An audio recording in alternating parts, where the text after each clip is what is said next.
Welcome to 7 Investing Now, a show that teaches you how to take a long-term view on investing by better understanding what's happening in the market now.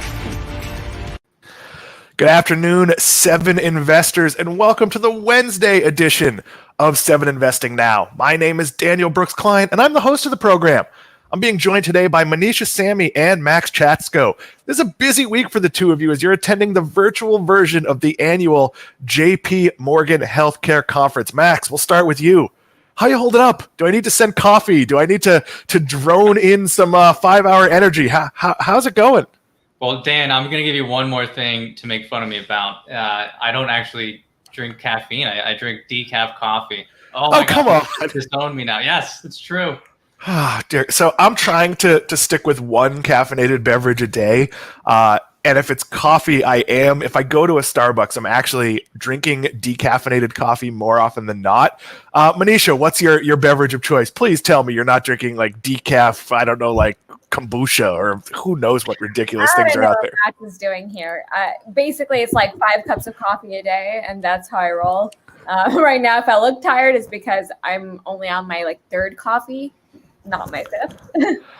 So we're going to go with a different format today. Of course, we want your questions. We want your comments.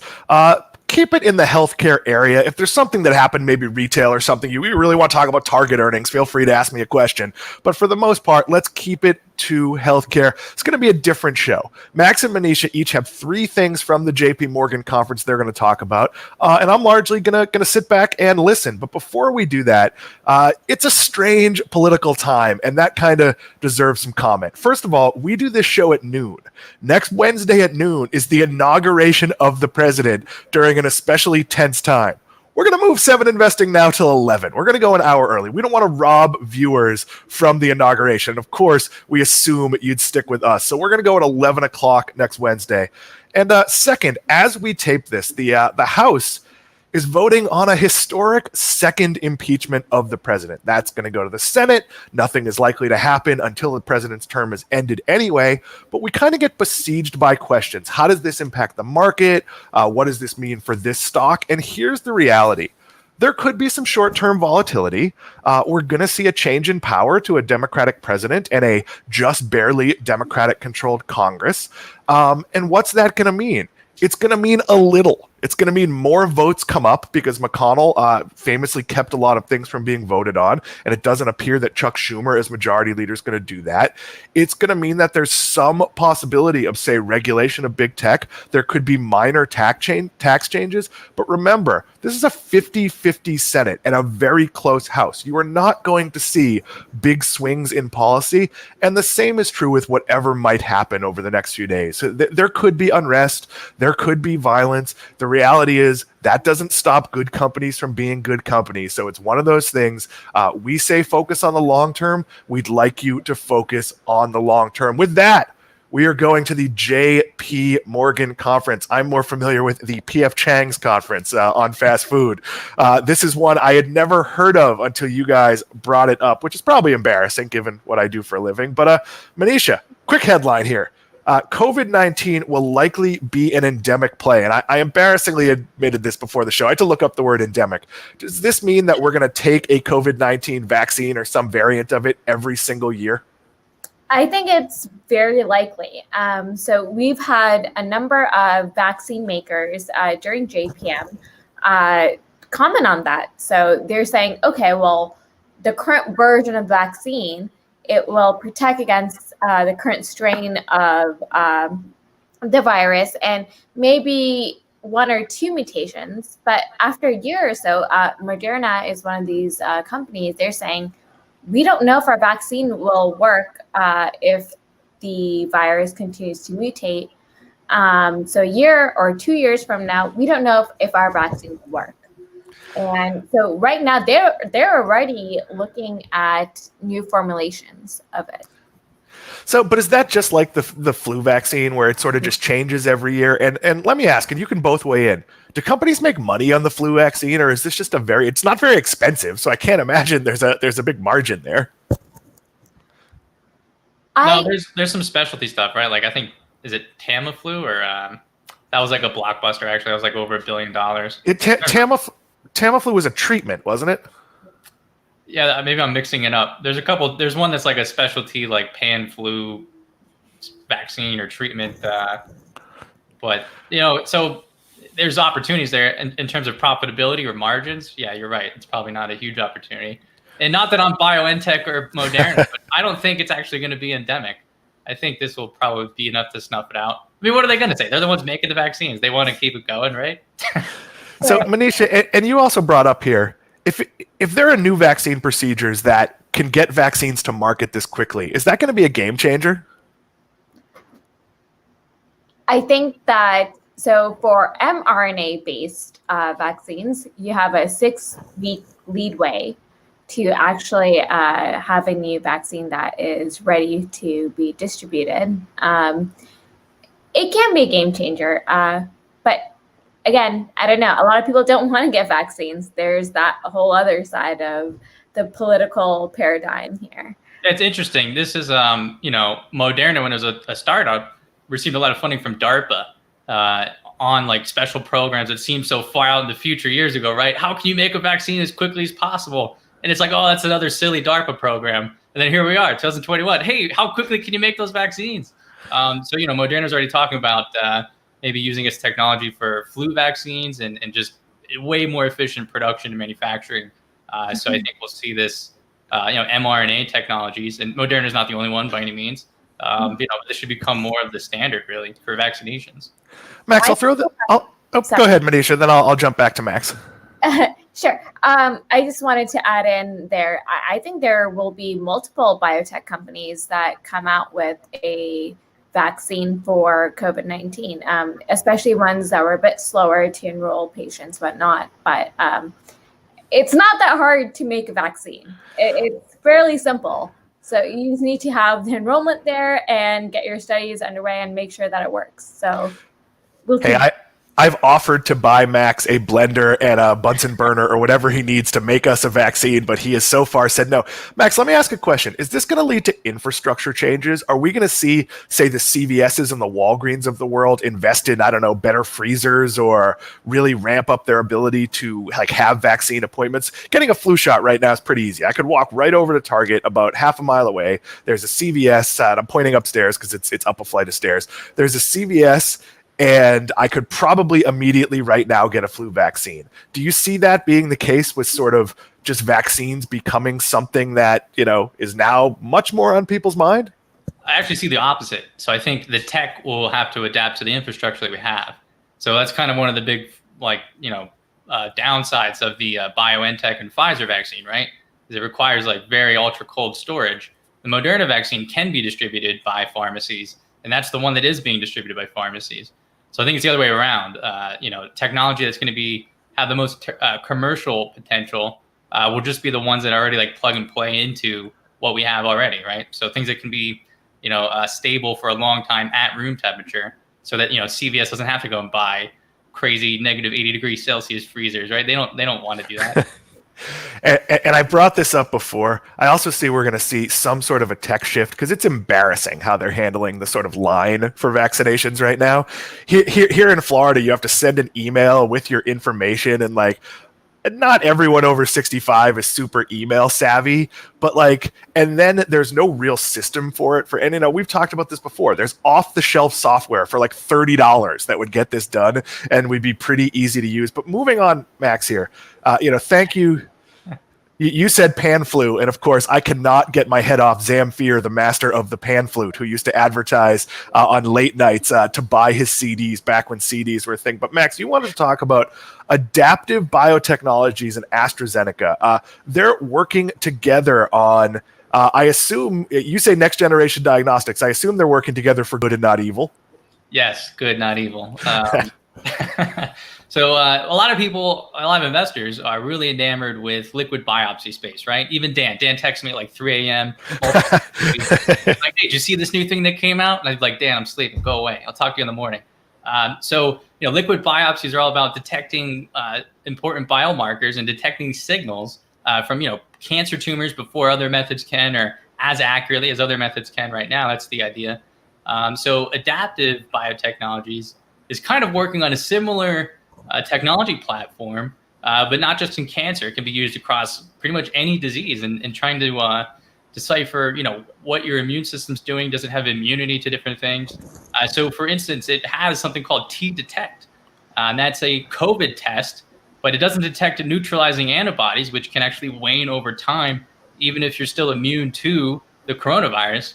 It detects something called T cells, which are a much more accurate way to go about it. So you can have T cells circulating and not antibodies. And so the T-Detect test was actually way more accurate at detecting who's been exposed to the coronavirus than antibody tests were in the study. So that's about to hit the market. Maybe it's already on the market right now. But that same technology is going to be used by AstraZeneca in cancer applications right now, and it could lead to, again, more T cell tests for cancer. So it could be a very novel way to get some next generation diagnostics on the market. It also helps to validate Adaptive Biotechnology's approach to how it's building out its pipelines. So it has testing, it has diagnostic tests for different applications. It also has its own drug pipeline. So it's a company I've been watching pretty closely, and this is more good news for Adaptive Biotechnology. Max, let me jump in here. Is this going to change how we go to the doctor? I mean, I've had physicals for, 40 something years, and you go and they check your breathing, they look in your ears, they look in your nose, couple other things. They take a blood test, you pee in a cup. It's all pretty much the same. Is this going to be, we go take a couple of tests and like we come in and there's a report card telling us like all the diseases we have and what we don't? And is this going to be a wholesale shift? Yeah, I think this is going to, in time, like multiple companies, but certainly something like an Adaptive Biotechnology, right? Because you go and get a blood test and they can count or kind of sort of try to quantify what, populations of blood cells you have, and how accurate are those, right? They can get all clogged up. I actually had a test a couple of years ago, and I got a call, it was like Saturday morning from my doctor, and she was on her cell phone. She said, "You need to go to the emergency room right now." And I was like, "Why?" She's like, "Do you have a sore throat or anything?" I was like, "No." She's like, "You don't have any T cells. You need to go. You need to get in now." So I went to the emergency room. They put me, this is before the pandemic, in a quarantine room. Everybody came with a mask and like shields and stuff. And I was like, "Oh, what?" And then I got a blood test. It turned out they just screwed up the test at my doctor's office, right? But it later cost me like $2,000. Thanks a lot, American healthcare system. Dear God, I don't know that I would have survived that, and I most certainly wouldn't have told my mother had that happened, because that is my absolute most terrifying go to the doctor feel is, you feel fine and they're like, no, like you have to go to the emergency room right now. We're going to move back to Manisha here, but we are talking the JP Morgan Healthcare Conference. That's going on as we speak. We're actually pulling Maxx and Manisha out of the conference. They probably needed a break anyway. As these virtual conferences are just miserable. It's virtual CES as well, and I've mostly been following live blogs and media coverage. It's not as appealing to me remotely. But Manisha, you're saying Illumina has lost its edge, or it's losing its edge. There's more private DNA sequencing companies emerging. They're the leader. They created this path, but they may not be keeping up. That's at one point it was easy to say, hey, Illumina is going to be the long-term winner, and they had short read sequencing. So basically reading your DNA in kind of shorter sequences, and then putting it together afterwards. But what I'm seeing right now, and so Illumina, actually yesterday, the CEO had a presentation. They feel very defensive right now. They reacquired Grail, which is for their liquid biopsy system. I think we'll talk about liquid biopsies at some point, but so I won't go into too much detail. But they divested from it, and the fact that they bought it back with a great premium shows me that strategy-wise, they're not sure what to do. And not only that, but during this JPM period, they've made quite a few smaller partnerships, so to speak. Again, not their core competency, but just here's a diagnostic that we'll help you with. So some of these companies included Merck, Cura Oncology, and even larger companies like Eli Lilly.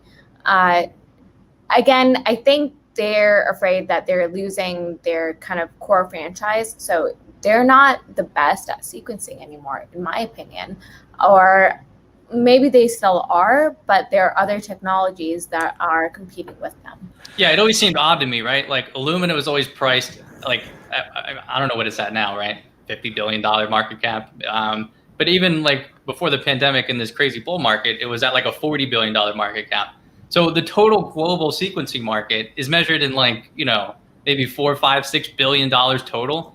So it just seemed weird. Like everybody was pricing in Illumina as if it like won the future forever and it would never change. But the way that Illumina has lowered the cost of sequencing is with some funny math and also by building larger and larger machines.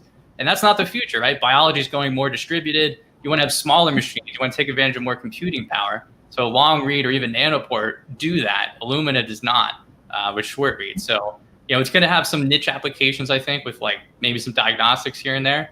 But increasingly, the information we want to get out of the genome when you go to the doctor, Dan, is, from technology platforms like what Pacific Biosciences has or what Oxford Nanopore has.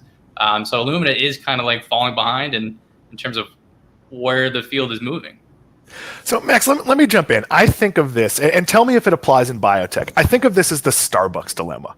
So Starbucks spends all this money developing mobile and order and pay. Then they prove it works by spending all the marketing money to roll it out. And then Dunkin' Donuts goes, okay, let's add mobile order and pay. And it's not hard to do second. And I know science doesn't exactly work that way, but that puts a pressure on the leader to then come up with something new and something new and something new. Is that sort of the way this is working in the biotech space? Well, I think Illumina created, they showed that sequencing had a commercial opportunity. I think everybody always wanted coffee, right, before Starbucks and Dunkin' Donuts, right? So sequencing wasn't a thing like 20 years ago. So Illumina kind of created the market, but now other companies are taking advantage of the market and doing it better with better technology, better data, and hopefully cheaper tests. So I think that's going to leave Illumina behind. You are watching 7 Investing Now, the only show that will ever try to link Starbucks mobile and order and pay to DNA sequencing. Max, you wanted to talk about, and I'm not sure I'm going to pronounce this right, Biogene and Novartis collaborating. So they're working together. Is it an album? What are they working on? Yeah, it's a new country album.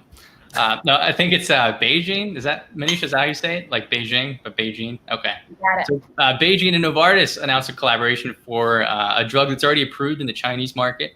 And Beijing is going to get $650 million up front. So that's a huge amount of money to get up front. And again, it's because of the maturity of this asset. But, this announcement and a couple others that Beijing's made recently kind of making me think, so I've always been a little more skeptical of Beijing. I'm just not someone who invests in the Chinese market. I don't see the opportunity there. I think the risks are way bigger, and they're not going to go away just because we have a new administration coming up. I think this is going to be a rough decade for U.S.-China relations. So I don't want any exposure, or as little as possible, to China in my portfolio. But you can't knock, this company is executing, it's handling everything within its control. And it just keeps signing up the largest companies in the world, Novartis, it has a partnership with Amgen, a couple others. So, it is executing. And, if you do want exposure to the Chinese market, this is a good company to give a deeper look into. So big announcement from Beijing. So we see some of your comments. Please get more in. Max and Manisha, if you want to share with me in the private part of the chat, if there's any of those you'd like to take, we'll do that towards the end of the program. So there's still time. Ask us some questions. Happy to talk to you. Manisha, you're next one here, and we are talking the JP Morgan conference. I know some of these words. I don't know how they exactly apply. Edit loses its CEO, and Blue will split in two. And it says Max is going to comment, but Manisha, I'll give you the first word here. Sure. So I did have a typo there, the CSO. So Editas is one of the 3 primary CRISPR editing companies. They've seen a lot of turnover in the past, I would say, 2 years. So they lost their CFO at one point. Also, their CEO was replaced by someone on the board. And now they well, the CSO right now is retiring, so nothing scandalous there, but I will say it gives me a bit of a pause as you're entering clinical trials and readouts. This is a huge shift, in my opinion. And I think having a company where management is steady is very important for a new technology. So we'll see. Max, we'll kick it to you here. Yeah, I mean, I think most of the time investors do make a little bit too much when, management shifts or someone leaves. I mean, there's in biotech too. I mean, sometimes it's easier to go work at a nice new startup and get a bunch of stock options or something, right? But this is Editas Medicine. This is a leading CRISPR company, and they've had more turnover than others. So, if it was a leader in the field or everything was sound, or, the opportunities there for the future were sound and on solid footing, I don't think you'd see this much turnover. So I think it is something to, maybe a bit of a red flag here for investors. And, Manisha and I've talked about this privately. I don't think I'm not too confident in the company's approach, the technical approach they're taking. So we'll see how that plays out. We're working through the JP Morgan conference. We got one more to go. Then we're going to talk about what Maxx and Manisha are looking forward to in the coming days. And in theory, we will take some of your questions. I am not familiar with many of the companies named, so I don't want to necessarily throw them out there unless one of you in the private chat lets me know you'd like to talk about it. But Maxx, you wanted to talk about privately held Verb Therapeutics. This one's exciting. They released a preclinical update for reducing cholesterol levels with genetic medicines. Does this mean I could switch to a bacon and cheeseburger diet and there'll just be a pill that can keep my cholesterol in check? Yeah, Stan, exactly what that means. Restrictions apply. So Verb Therapeutics is privately held. It's still early stage, but it's a CRISPR base editing company, right? So something similar like a Beam Therapeutics. So it reported preclinical data in non-human primates, but one treatment of its gene editor, or base editor, I should say, reduced LDL-C cholesterol by 61% 6 months later. So this was for people who have a certain mutation, I believe. So they're currently going after a certain type of disease. I can't pronounce it. I'm not going to try. But it's different from a lot of the rare diseases that genetic medicines are going after. It affects about 1 in 200 people. So it's not quite a rare disease, I wouldn't say. And this is, showing that genetic medicines are moving into more complex diseases or diseases that are affecting more of the population. So I think that means the FDA is going to be way more, they're going to set a higher bar and a higher standard. As you put this in more people, they want to make sure that you're getting everything right in terms of manufacturing, in terms of understanding if there's off-target effects. Everyone says there's no off-target effects. I've seen studies where some of those are further away than where they're looking. So I don't know. It seems like a big question mark to me, but but this is interesting, right? I mean, one shot, you can reduce your cholesterol levels permanently forever. That's pretty nice. I'll take that. There are times when we do these shows where obviously I'm in over my head. I don't understand this stuff, but as someone who is pretty optimistic in general, I kind of feel like don't get hit by a bus and maybe I can live forever. Like you see all this, and I know that that's an exaggeration, but I think it is exciting to know that all of these things are being worked on and so many people can, in theory, eventually be helped. I mean, the idea that we're going to have things that right now are deadly become not deadly, or things that are debilitating become not debilitating, that is really, really exciting. You, of course, are watching 7 Investing now. We are about half of the team. We are 3 out of 7 of the lead advisors for 7 Investing. And what is 7 Investing? It is a subscription-based service where at the heart of it, you give us $17 a month. Do that through our website. Don't give us in the street $17 a month. Give us $17 a month and we will send you our 7 best stock picks each month. Each of us makes 1 pick and we write a big long thing about it, explaining every aspect of it. We have a giant phone call where we all spend 15 minutes. It always goes to like 30 or 40 each, where we present to the team and then answer questions. So not only do you get the bull case for each stock, you also get the bear questions. You get the full picture of our thesis, of our convictions. How do you join? You join by going to 7investing.com/subscribe. We appreciate you doing it. On Friday this week, we're doing our call for new members. That's a private Zoom just for new members. We're doing our members only call where we look back at some of our picks just for our members. Maxx is working on a puppet show that he's going to be presenting for members. It's mostly biotech, but it's also a little bit rom-com. There's a lot of stuff that our members get, and we're very excited for it. We're going to take some of your questions here. Turth P says, are there any good biotech ETF names? There ETFs having quality biotech names. There are, but Manisha, you've got some other thoughts here. I think it's a lot more fun and fulfilling to follow individual stock names. That's what I do. So I will say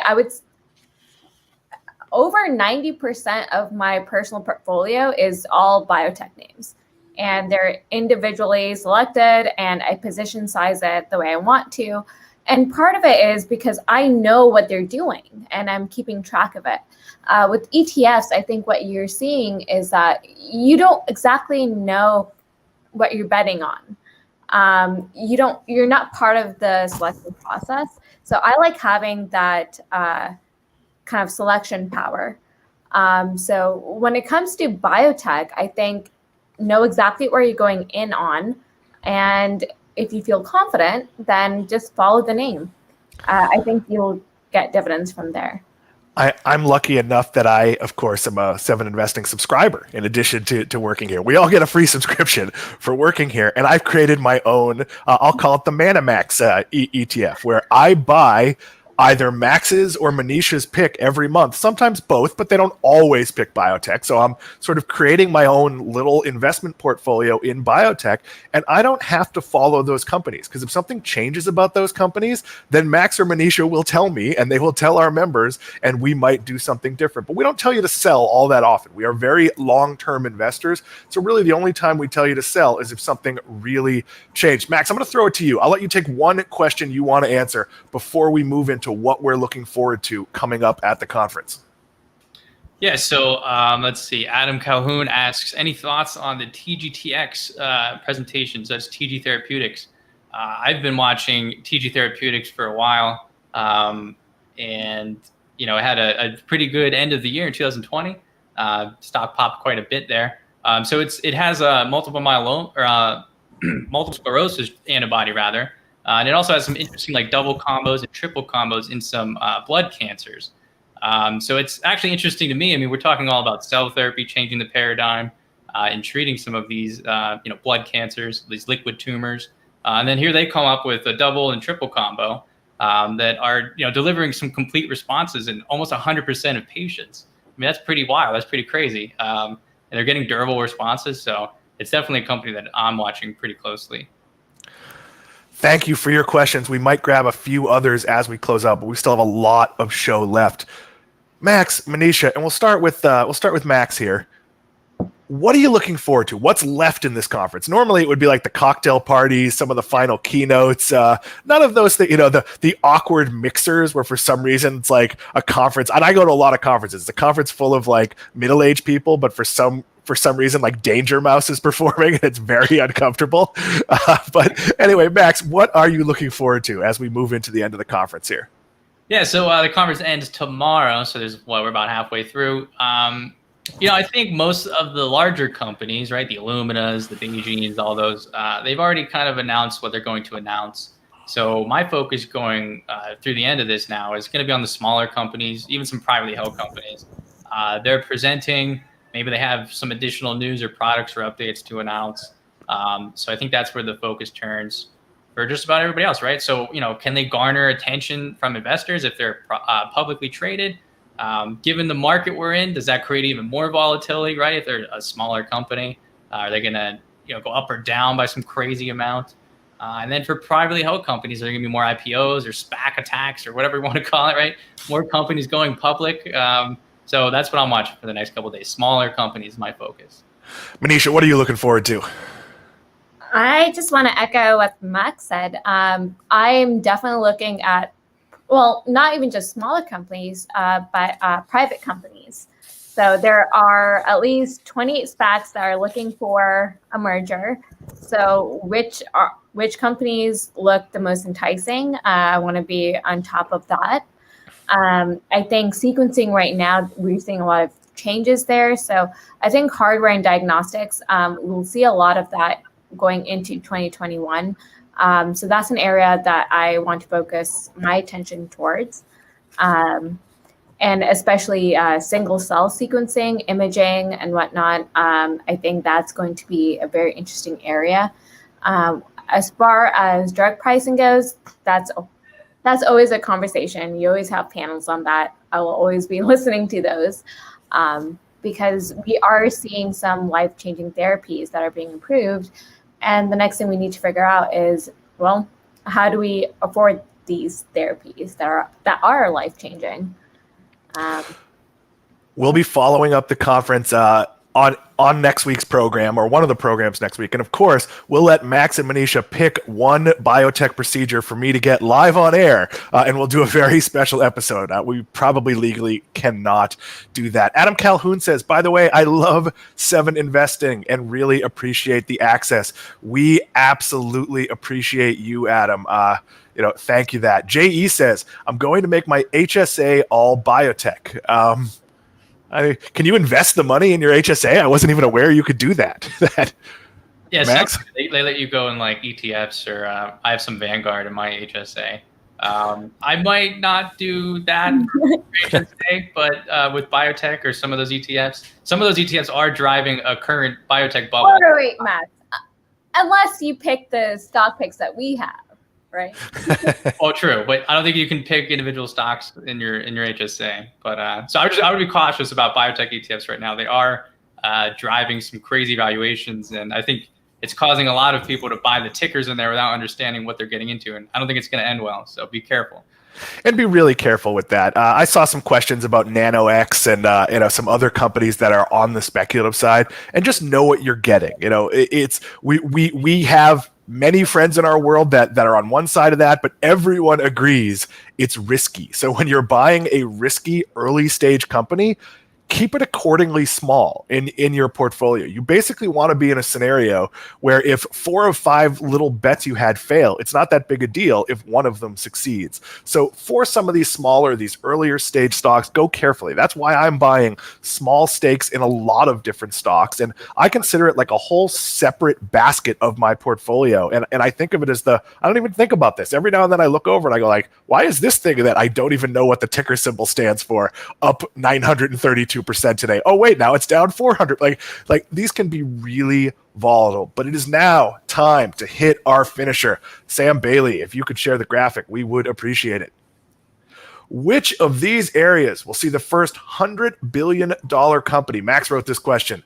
Cell therapy, about 19.4% of you said that. Genetic medicine, 39.3%. That was the winner. Genetic testing, 25.7%. Liquid biopsy, 15.6%. Max, I'll give you the first word, given that it was your question. Yeah, I actually had trouble filling this out. It's a good question if I don't say so myself.